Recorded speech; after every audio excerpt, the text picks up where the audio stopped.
Chanuka, the battle between Yisrael and Yavam, is perhaps the most ideological battle that Klal Yisrael faced in its history. It's not a question of simple hatred of Jews. It's not a question of territorial or geopolitical issues.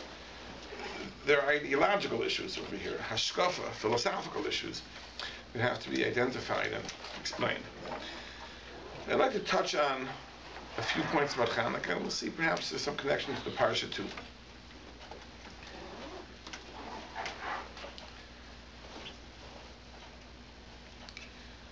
Yavan was renowned for its chachma, for its wisdom. It's interesting that Aristotle was the tutor of Alexander the Great. Philip of Macedonia, father of Alexander, hired Aristotle to be the tutor for his son. So Aristotle, of course, was the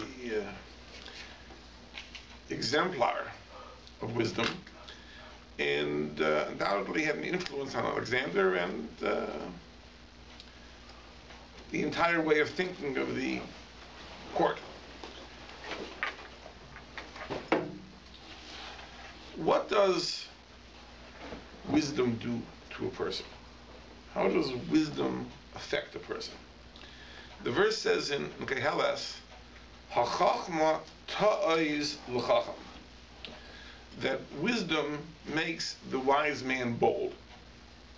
It gives him confidence. That's oz. Oz is strength, but it means a self-confidence. And wisdom gives a person that self-confidence.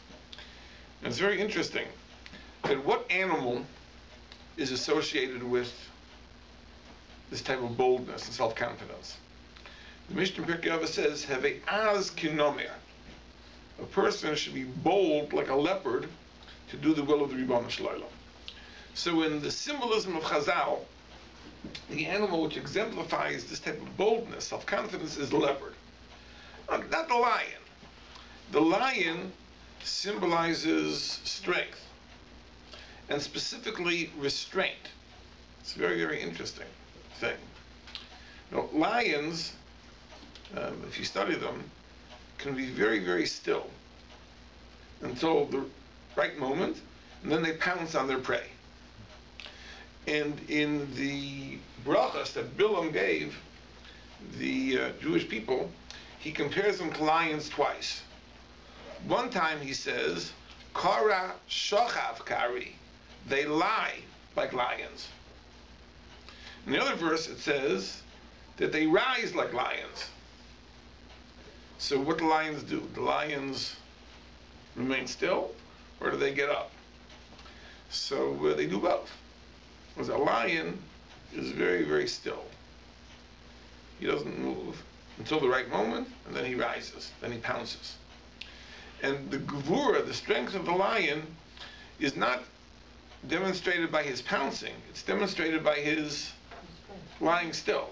It's restraint. Chazal say, "Ezehu gibor," who is truly strong, hakovish es yitzro, a person who subdues his evil urge. A person who exercises restraint, that's the demonstration of gevura. And that's the lion. The leopard symbolizes boldness, confidence. Heve az k'nomer. A person should be bold like a leopard. He should be gibor kari. A person should be strong and restrained like a lion, but he should be confident and bold like a leopard, as need be. What animal is the symbol of Yavam? It's interesting. If you look in the book of Daniel, where all the four kingdoms are compared to different animals, the leopard is the symbol of Yavam, of Greece. Because the morale explains, because since Yavan is renowned for its chachma, for its wisdom, and wisdom gives a person confidence and boldness, and the animal associated with that is the nomer, is the leopard, so the nomer is the symbol of Yavan. That's what the morale explains. Right, this is the nature of Yavan, a boldness, a confidence. I'm going to tell you a very interesting thing. This is a fantastically interesting thing. You know that later in Jewish intellectual history, the Rambam borrowed much from Aristotle. Not directly, but from the Islamic interpreters of Aristotle. The Rambam learned much. Much of the Moreh Nevuchim, much of the Guide to the Perplexed, and much of the Shemona Prakim, his introduction to Pirkei Avos, is based on the Islamic interpreters of Aristotle. And there are ideas that the Rambam talks about which are really, they originated with Aristotle. Now, for example, when the Rambam talks about character perfection, so he says that character traits can be arranged along a spectrum. For example, the way a person deals with money. So one extreme, you have the person who hoards it. He's so penny pinching, so miserly, he won't even spend a nickel on himself. That's one extreme. Then you have the other extreme, a person who can't keep a nickel in his pocket overnight. Every bit of money he has, he squanders, he spends, he throws away. You have two extremes. So Aristotle says that all the various ways in which people deal with money can be arranged on a spectrum. Now, everybody falls somewhere between these two extremes. What is the ideal? The ideal is the mean. Perfection is the mean, the average. Now, the average doesn't mean an arithmetic average. But somehow, between the two extremes, there is a point which is the ideal, and that's called the mean. And that's perfection. And this idea, which Aristotle develops in the Ethics, the Rambam also goes with in the Shemona Prakim, that all character perfection means identifying and placing yourself just at the mean, just at the perfect balance. But it's very interesting. In some areas, the Rambam and Aristotle agree as to how to define the perfect balance. But when it comes to the way a person looks at himself, his own self-image, he would find an interesting thing. Now, Aristotle says the mean, the perfect mean, is pride. It's pride. The two extremes are boastfulness. That's one extreme, where the person is boastful of virtues that he does not possess. The other extreme is lowliness, where a person belittles himself and refuses to acknowledge his true strengths. But the mean, the optimal place to be, is pride. Pride meaning that you are proud of your gifts, your talents, and confident. That's the mean. The Rambam says the mean is humility, is anova. And it's a very interesting thing that the doctrine, the idea of the mean, that the mean is the definition of perfection, they both accept. But how you define the mean in this area of how you look at yourself, here we have two different opinions.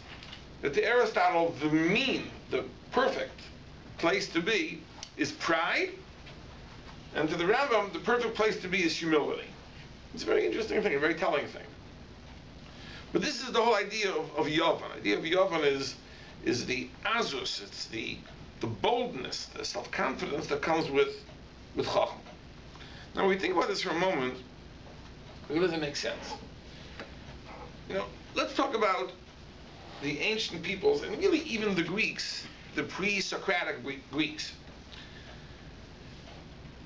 The ancients lived in a world which they could not control.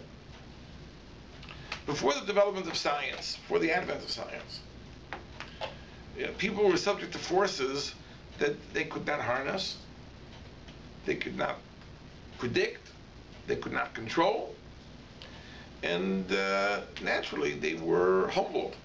They were humbled in the face of natural phenomena that they couldn't understand, they couldn't manipulate, they couldn't harness. We would understand that. They saw themselves as being subject to the whim of gods who had to be appeased, and whether it was through animal sacrifice or human sacrifice or other rituals, this is how they hope to ingratiate themselves to their deities and win favor and be spared from the worst consequences. With the advent of science, and Aristotle, of course, is associated with the beginning of science, modern science, if you will, man begins to understand his world, how it works, how it can be controlled, how it can be manipulated. This gives a person tremendous confidence. Tremendous confidence in his ability to fend for himself, to manage his affairs, to survive. He sees the world as running by consistent laws, which are predictable, not simply the whims of the deities, but laws that are consistent, again, predictable, and therefore harnessable, manageable. That gives a person tremendous confidence. I mean, you think about it for a second, our confidence in our ability to manage is really rooted in the fact that we have an understanding of how the world works and what is going to happen, and we can predict what will happen in a given instance. And therefore, that is the azus, that is the boldness which Yavan introduces to the world, because it is able to understand the world. This is what Chachma does. Chachma ta'is l'chacham. Wisdom gives confidence to the wise man. But Klal Yisrael understands something else. Klal Yisrael understands that the fact that there are laws of nature does not mean that things happen simply because the laws of nature dictate that they happen. Klal Yisrael understands at the same time that we have laws of nature, but we have the Ribono Shel Olam who manages and micromanages and controls and guides the course of nature. It's true there are fixed laws, but at the same time, nothing happens only because of the fixed laws. HaKadosh Baruch Hu guides the course. And the truth is, the more we study the world, the more we discover that there are certain aspects of randomness, meaning things that we can't exactly explain in accordance with the laws. Weather is notoriously tricky. In other words, as much as we learn about the weather, we discover that it is so complex that there's no way we can make accurate predictions. In fact, if you listen to the weather reports on the radio, right, you begin to get an inkling that they are always wrong, consistently wrong. Meaning the best minds in meteorology can't foretell tomorrow's weather, let alone what the weather will be in a week or 2 weeks or 3 months or a year from now. It's too complex. And the fact that it can't be predicted seems to impress upon us that there may be a factor which is not being introduced into the computer models, which is the idea of hashgacha. That it isn't a system which works only in accordance with laws, but there is an element of divine providence here too, where HaKadosh Baruch Hu directs things. Maybe it's just giving a gentle nudge, which results in the tornado going this way instead of that way. But that's enough. HaKadosh Baruch Hu, Mashgiach, does not have to pull off a Kriyas Yamsuf every day. All he needs to do is at a critical juncture, just give a little push, and then things follow a different course, a different track.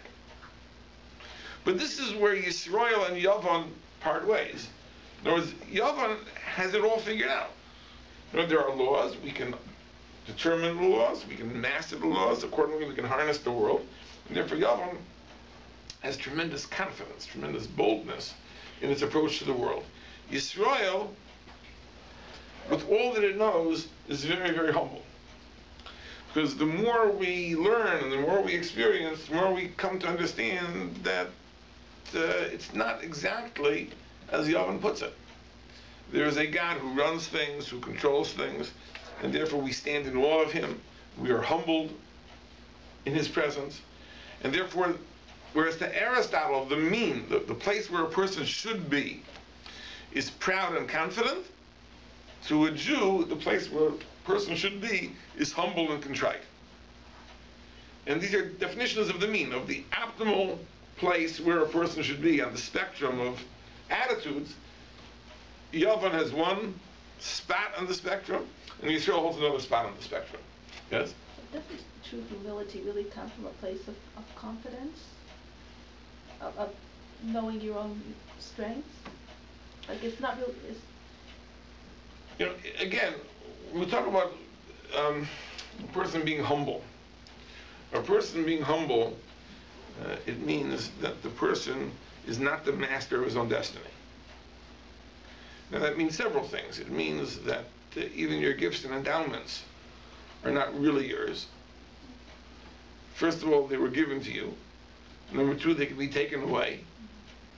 And therefore, there's no room for confidence and boldness as to the future. I think that's really the idea of what it means to be humble. To be humble means to see myself in God's presence in a world which God controls. Right? The boldness comes when we try to marginalize God. You know, God is uninvolved, therefore now we can deal with the world. But in a world where we are in God's presence and we perceive God as controlling the world, then the natural attitude is to be humble. Now this is a very interesting thing. This is a parsha, this is a subject which I think is related to Hanukkah in a very fundamental way. If you're going to hear one Dvar Torah about Hanukkah over this period, this is the one you have to hear. The Maral asks a very famous question. In the prayer, the Al Anisim prayer, the insertion in the Shmoneh Esrei that we say over Hanukkah, we make mention of the fact that we were victorious in the war against the Yevanim despite overwhelming odds. Masarta giborim biad chalashim, you gave over the mighty into the hands of the weak. Rabim biad ma'atim, the many into the hands of the few. We were outnumbered and considerably weaker, and yet we were victorious. So we thank God for that.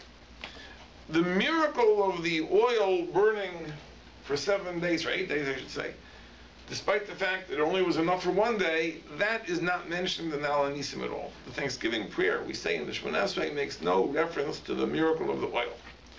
And yet, in the Gemara's account of Chanukah, that's really the only thing which the Gemara talks about. The Gemara says that when there was the victory against the Greeks and the Jews re-entered the temple, there was a miracle that the oil was defiled. They found 1 jar of oil. It was enough for 1 day. Miraculously, it lasted for 8 days. And that, of course, is the miracle of Chanukah as the Talmud describes it. So the question is, why is there this difference of emphasis? That the prayer emphasizes the military victory over Yavan, and the Talmud emphasizes the miracle of the oil, which is really the central idea of Chanukah. So the Maral says like this. The Maral says that in the sense that we give thanks to God, it can only be for the military victory over the Yevanim. It can't be for the miracle of the oil. Let's think about it for a second. Let's say God would not have performed that miracle. What would have happened? The worst thing that would have happened would have been they would have not lit the menorah. And what would that be? That would be an unfortunate situation that the Jews would have been unable to do a mitzvah because of circumstances beyond their control.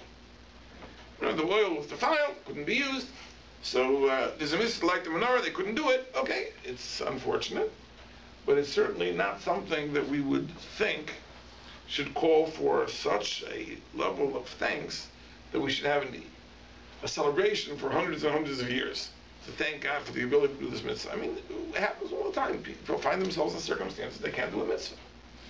In other words, a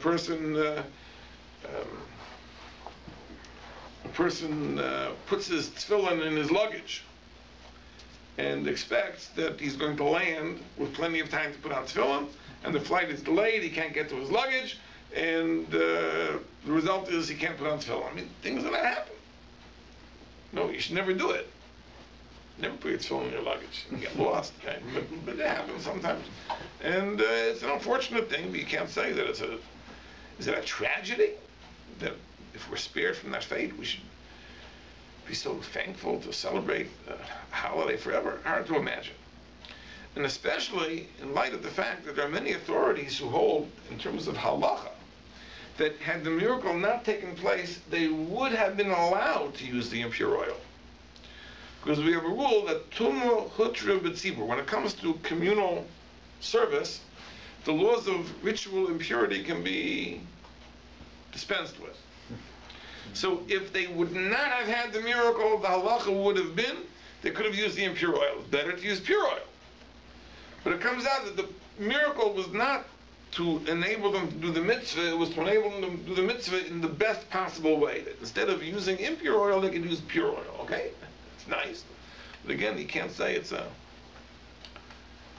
tremendous necessity. So really, says the Maharal, that the Thanksgiving is for the military victory. Yavon imposed very oppressive decrees upon the Jewish people. We were able to defeat them militarily. That is why we're thanking God, and that is the reason that only the war is emphasized in the Thanksgiving prayer, which is the Al Nisim. So what is the purpose of the miracle of the oil? Says the Maharal, it's to serve as a gentle reminder. A person could forget the miraculous nature of this victory. At the time, it might have been very apparent that such a victory over such odds, it can only have been a divine miracle. But with the passage of time, we could find all sorts of natural explanations. The Jews had a territorial advantage. They were fighting to defend their own land. Maybe they had a better strategic position. Maybe they were more familiar with the terrain. I mean, all sorts of answers could be given. In fact, I once saw an article that was written in the Jerusalem Post going through the entire military campaign, which is associated with the Chanuka story, and from beginning to end explains exactly how this victory can be explained without resorting to any supernatural miracles.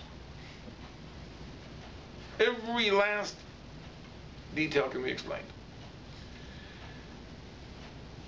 And if so,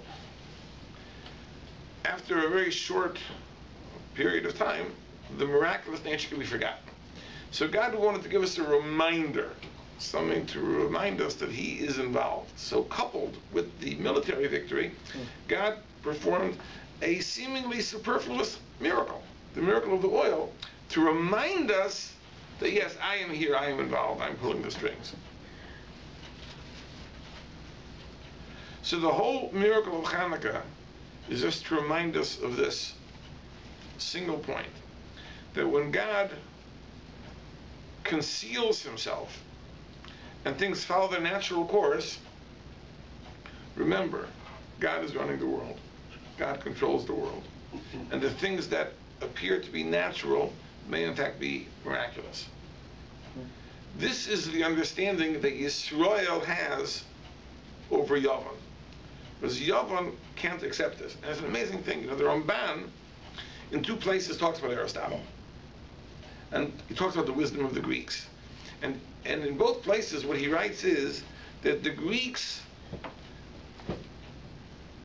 would not acknowledge the existence of anything that could not be sensed by the five senses. They would not acknowledge any spiritual realities that could not be observed empirically. To the Greeks, all there was is that which can be sensed.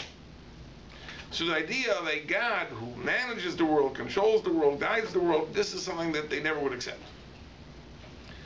And if all there is the natural world, which now, with the advent of science, we can understand, so there's a confidence, there's a boldness. But they weren't atheists. It's interesting. You see, I think that when we say Aristotle wasn't an atheist, it all depends on how you define God. Because Aristotle believed in a supreme being who's the cause of all things, but he believed that he's not a God who acts with volition. He is a God who acts of necessity, meaning his nature compels him to do certain things and act in a certain way, and accordingly he's the source of existence. But he cannot manipulate the world, change the world, guide the world, control the world, because what is. he can't respond or react to things that transpire in the world. So now, does that mean he believes in God? I guess you could say he believes in God, in a sense. But he certainly doesn't believe in the type of God that we believe in. And this is always the question. In other words, when you talk about people who believe in God, you can't assume because there are 30 people in a room who all profess to believe in God, that they all believe in the same thing. Or this person might believe in a personal God, meaning a God who can respond and react, hear prayers, respond to prayers. The other person might see God as a force. God is light. God is energy. God is goodness. But not a God that relates to us as a person, meaning that God responds, reacts, cares about what we do. So it's true, everyone believes in God, but the definitions can be so different that for all intents and purposes you could say that some do believe and some don't believe. So Aristotle, yes, speaks of a source of all existence, but by his definition we would say that he's an atheist, probably. So this is what the Chanukah story is all about. The Chanukah story is really a reminder that there is a God who does control things in the world, which is precisely the point of contention between Yavon and Yisrael. Yavon says that we observe the world, we study the world, our empirical observations lead us to a certain view of the world, and that is what there is. Accordingly, we have azus, we have confidence, we have boldness, because we feel we can understand it. If we can understand it, we can manipulate it, we can control it. There's no force that stands in opposition to us. Yisrael is humbled because it sees, despite the fact that there are laws of nature that are operative, it sees there is a God who is in control, who is Mashgiach, and the miracle of Chanukah is to bring this point out. What about another interesting thing about Yavon?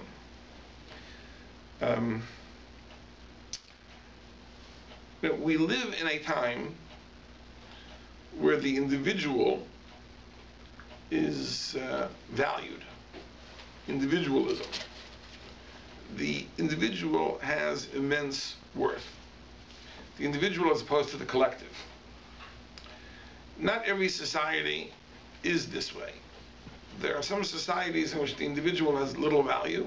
It is only the nation, the state, the collective which has value. And to give an extreme example, the Torah tells us that when they built the Migdal Bavel, the Tower of Babel, so it was a very lofty tower, and it reached great heights. If a person fell off to his death, that wasn't a tragedy. But if a brick was lost, they would lament it. How do you explain that? Well, the answer was this, that they did not value the individual. They valued the state, the nation, and its goals. The goal of this particular state was to build this massive tower. Apparently, there was a shortage of bricks and a surplus of workers. So therefore, if the only thing that counts is achieving the national ideal, so if you lose a brick, that's a tragedy. There's not enough bricks. Every brick is valuable. People, more where this one came from. So you lose a couple, right, big deal. There are people waiting in line to take his job. If all that counts is the state and its goals, then the individual person has no value. There is a thought in some of the historical literature that believes that individualism really begins with the ancient Greeks. And this is a very, very interesting thing. When you study the art of ancient peoples, you see a very interesting thing. In Egypt, for example, in the tomb paintings, you don't see people depicted as individuals. As you see armies of people painted who are all identical. They're dressed the same, they look the same, their faces are the same. There's very little that distinguishes one individual from another. In the ancient Greeks, you see the art has become more developed to the point that an old person and a young person are depicted differently. A man and a woman are depicted differently.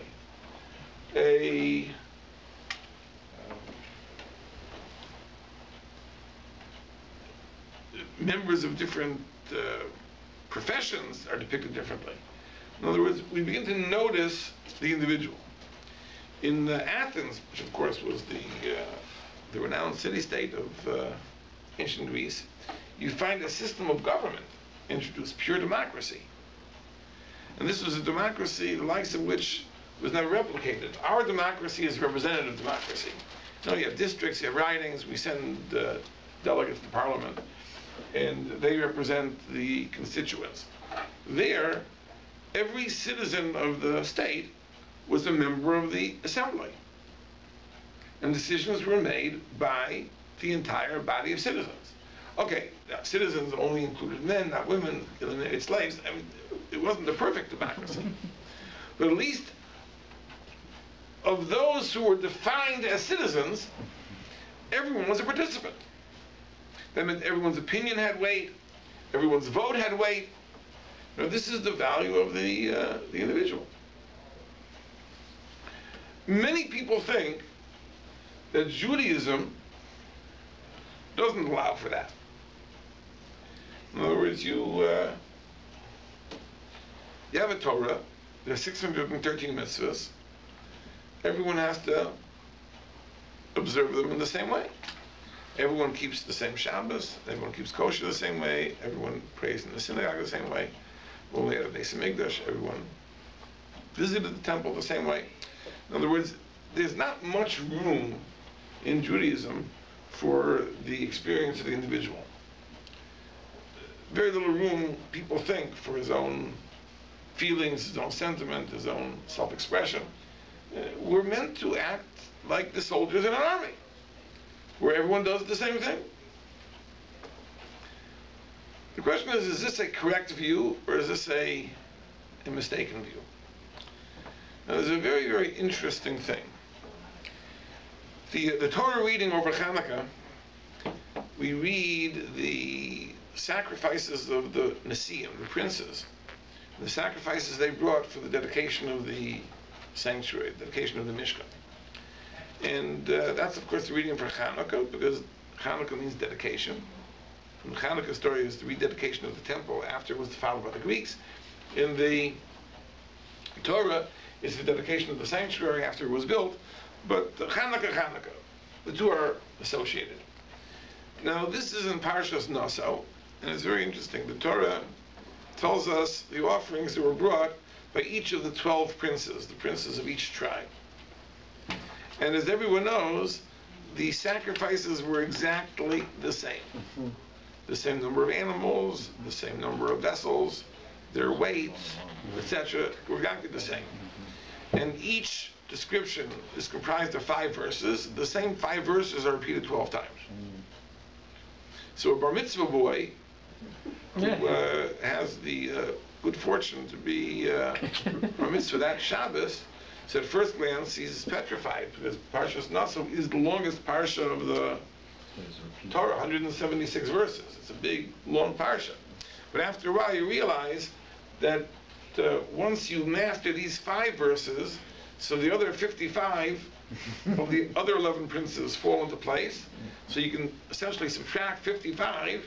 So 176, once you move 55, 121. 121 is already a manageable parsha. And the question is that what is the idea that the Torah repeats the same thing over and over and over again? Say it once, and that should be enough. So the Ramban gives 2 answers. One answer he gives is, this is in order to show respect and honor to each of the tribes. Despite the fact that they all brought the same sacrifice, but we wish to honor each tribe for its goodwill, and therefore the Torah repeats it again and again and again and again. Just to illustrate this, an amazing story, that there was a great Baal Musar, Rabbi Lapian. Rabbi Lapian was head of a yeshiva, and he was in the Beis Medrash one day, and someone comes over to him, I have good news, that such and such became a chasam, became engaged to be married. And Rabbi was very happy to hear the news. And oh, so exciting! Thank you so much for telling me the good news, and so on and so forth. 10 minutes later, another person comes over and says that, oh, I have good news. Such and such became l'chasam. Now, you already knew this. But again, he reacted with such excitement. Oh, thank you so much for bringing me the good news. I'm so happy to hear it. Then 10 minutes later, another person came. So, in the course of the morning, 10 people gave him the same news, and to each one, he reacted as if this was a surprise. It was the first time he heard it. So someone who noticed this asked him that, you already heard, why are you getting so excited? So he said, each person came to me with the news and was so excited because he thought he was the first one to bring me the news. So I had to react as if that was the case. I couldn't say, oh, I heard it already. Contrast that to a story.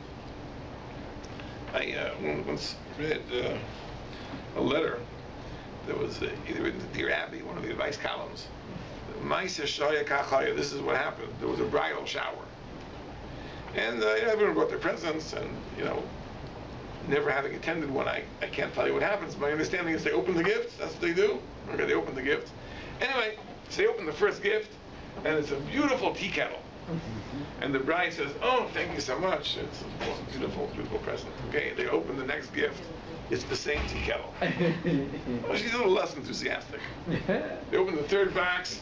Again, the same tea kettle. Apparently, in one of the department stores, there was a sale on this tea kettle. So everyone figured, perfect gift. So everyone bought the tea kettle. She had 10 tea kettles that were identical.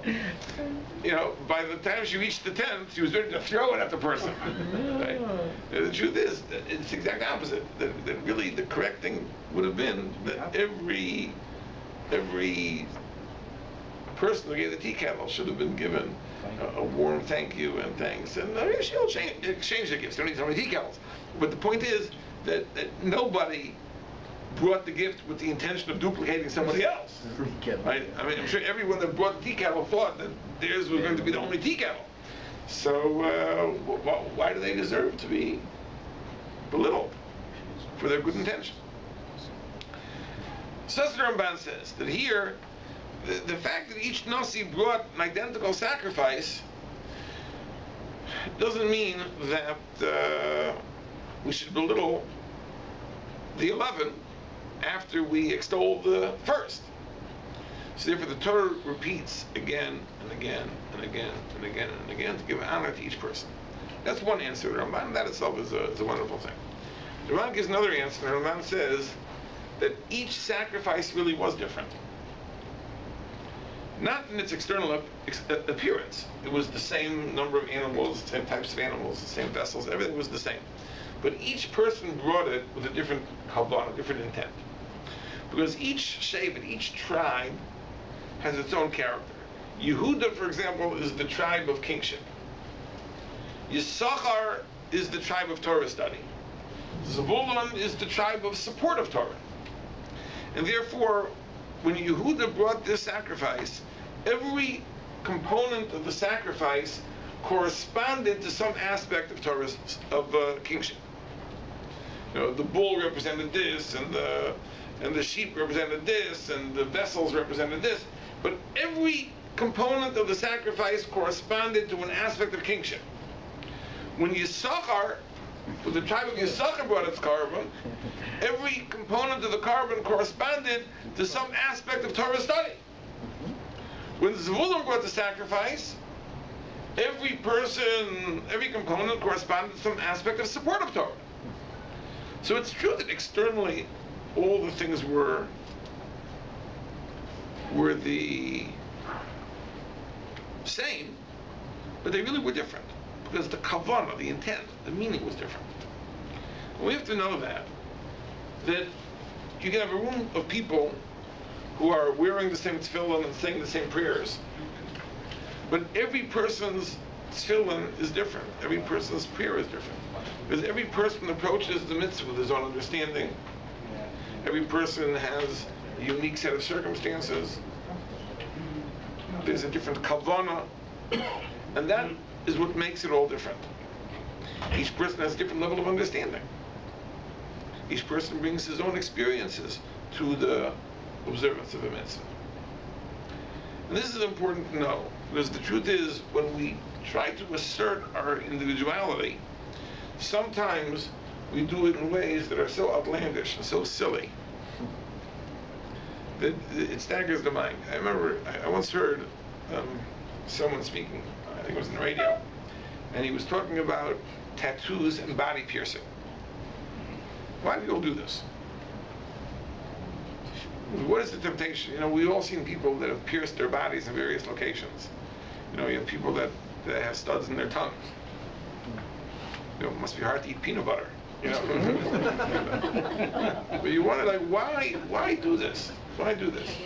So this psychologist said the following: said that, you know, everybody wants to assert himself as an individual, to promote his own uniqueness.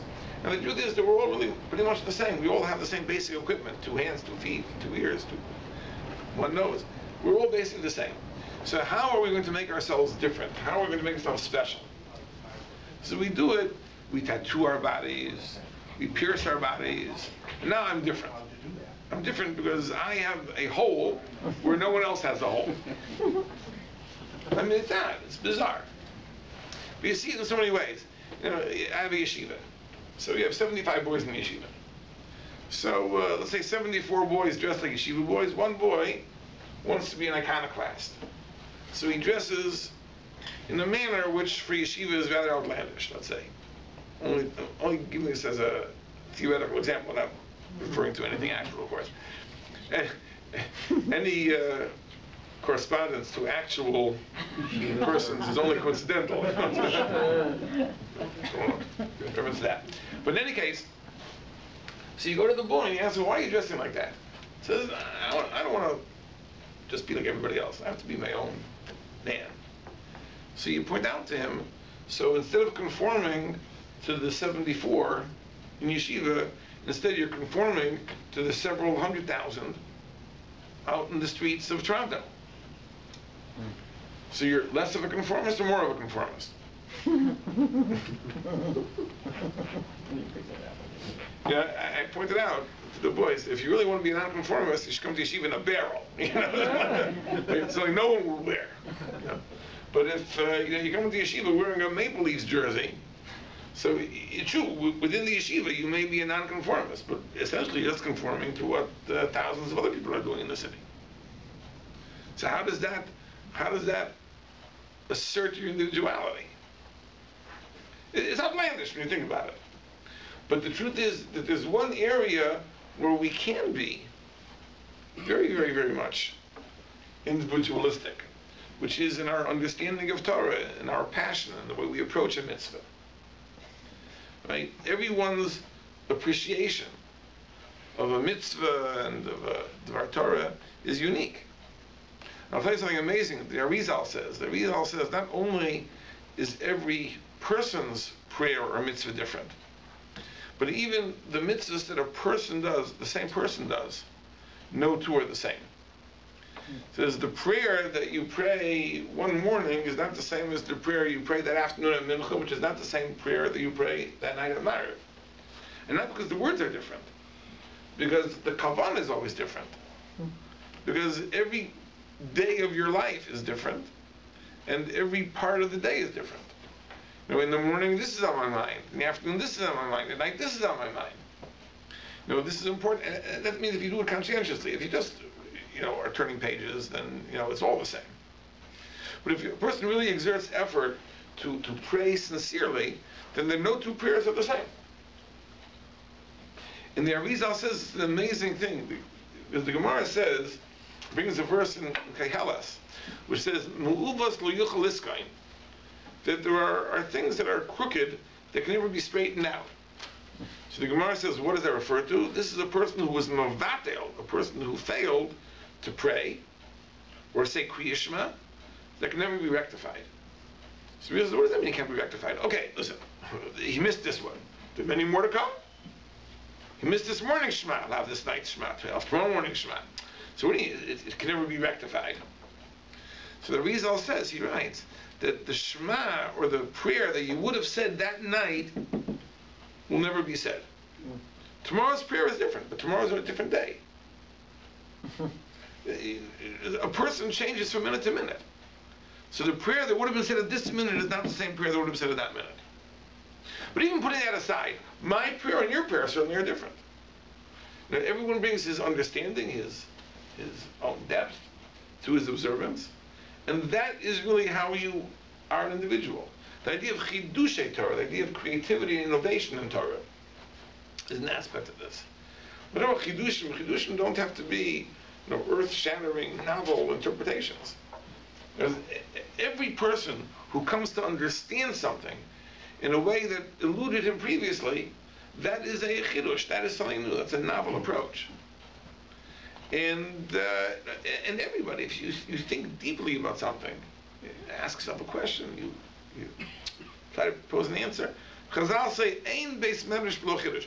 There is no session in the house of study which does not result in something new. You are never simply tracing the trodden path. There is always something new, an insight, an understanding, an appreciation, which is unique. And therefore, that really is how we solve this problem. In other words, we don't solve the problem of this desire for asserting our individuality by throwing away national rituals, by throwing away religion, by throwing away mitzvahs. We say that even within a life of Torah mitzvahs, there are ways and means of expressing one's creativity and individuality. Just like the Nisim. The externals of their sacrifices were identical. Yet at the same time, it was considered that each person brought a separate carbon, a unique carbon, because each person came to it with a different havana, different understanding. And that's important for us to know. If Yavan, if the whole culture of Greece was an opportunity and a means for people to express their individuality, there has to be a way to satisfy that human need within the ideology of Yisrael. And that is the idea of bringing our own individual feelings and intellectual gifts to come to an understanding and appreciation of that which we do. So these are two aspects of Yavan. The idea, the wisdom of Yavan, which leads to a denial of the supernatural and a confidence in our ability to harness the world, as opposed to the Yisrael, who recognizes, despite its appreciation of nature, recognizes that there is a God in control, and therefore stands humbled before him. It's one point of difference. The other point of difference is how the individual is valued. That to Yavan, the individual is valued to the extent that he may depart from the social norms. Socrates, who was revered by Plato as being the greatest, right, is depicted as a gadfly, a true iconoclast, was a person who wouldn't conform to any of the social norms. Because by our Gedolei Yisrael, the people we admire, right, we never describe them as people who were abrasive, people who were contentious, people who were disagreeable, people who were odd. Because we always depict them as people who are very much in the mainstream of Jewish life. They prayed like everybody else, and they missed like everyone else, and they were nice to everybody, right?